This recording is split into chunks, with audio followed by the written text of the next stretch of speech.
যার ভেতর দিয়ে ধারালো হলদেটে দাঁত বেরিয়ে আছে।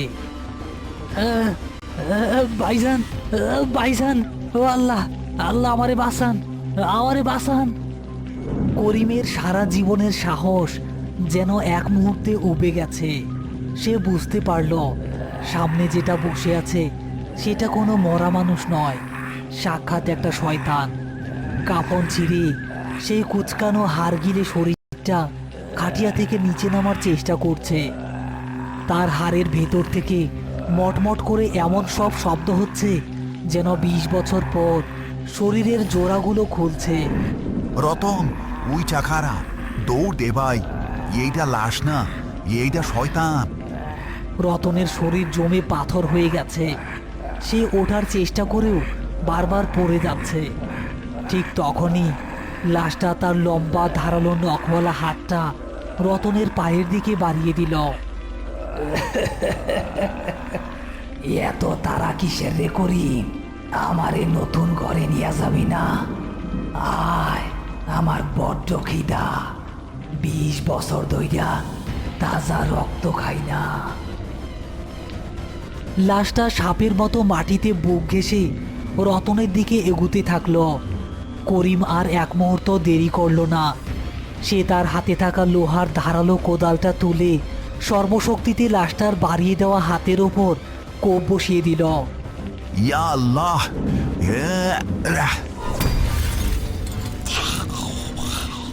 যা শয়তান, দূর হ। কোদালের কোপ লাশটার হাতে লাগতে একটা বিকট ধাতব শব্দ হলো, যেন পাথরে লোহা আঘাত লেগেছে। লাশটার হাত কাটল না, কিন্তু লোহা লাগার কারণে সেই তীব্র যন্ত্রণায় একটা পৈশাচিক চিৎকার দিয়ে উঠল। শব্দটা এতই তীক্ষ্ণ যে রতনের কানের পর্দা মনে হয় ফেটে যাবে। এই সুযোগে করিম রতনের কলার চেপে ধরে হেঁচকা টানে তাকে দাঁড় করিয়ে দিল। দৌড় হারামজাদা, জানিয়া ভাগ। করিম আর রতন বাঁশবাগানের কাদা জলমাখা রাস্তা দিয়ে পাগলের মতো দৌড়াতে থাকলো। তাদের পেছনে সেই পৈশাচিক চিৎকার আর মাটিতে ভারী কিছু একটা ঘেঁষটে ঘেঁষটে এগিয়ে আসার শব্দ শোনা যাচ্ছে।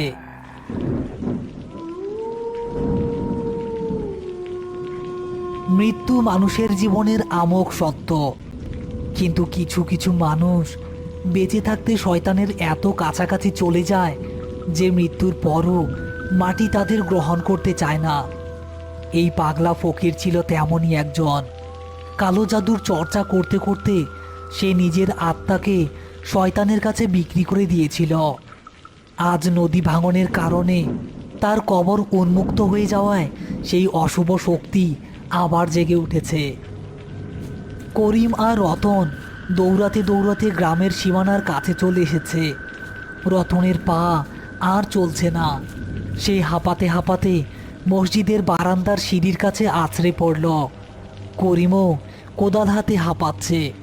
তারা পেছনে তাকিয়ে দেখল বাঁশবাগানের অন্ধকার থেকে দুটো হলুদ চোখ জ্বলজ্বল করতে করতে তাদের দিকেই এগিয়ে আসছে।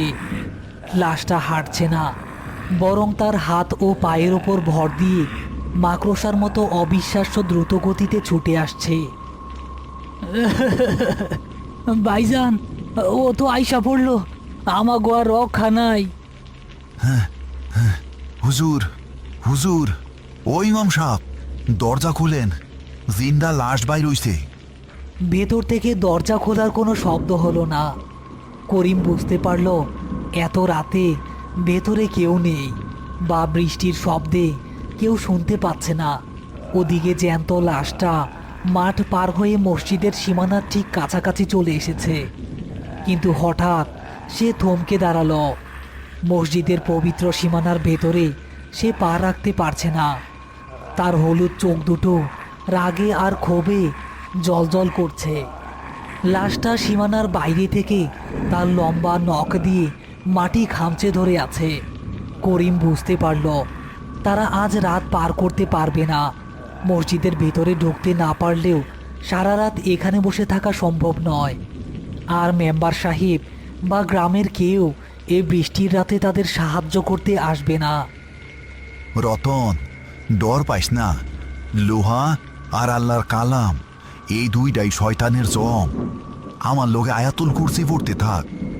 করিম চোখ বন্ধ করে বৃষ্টির মধ্যে আয়াতুল কুরসি পড়তে শুরু করলো। রতনও কাঁপা কাঁপা গলায় তার সাথে যোগ দিল। কোরআনের আয়াত শোনার সাথে সাথে লাশটা যেন পাগলের মতো হয়ে গেছে। সে নিজের মাথা মাটিতে ঠুকতে থাকে আর বীভৎস চিৎকার করতে থাকে। হঠাৎ করেই করিমের মাথায় একটা বুদ্ধি এলো।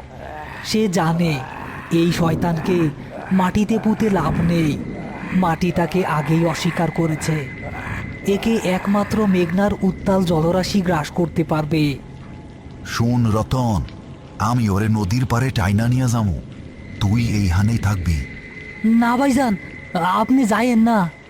চুপ, আমি যদ্দূর জানি কালো জাদুকররা বহতা পানির ডরায়। মেঘনা নদী আইজ ওরে গিলব।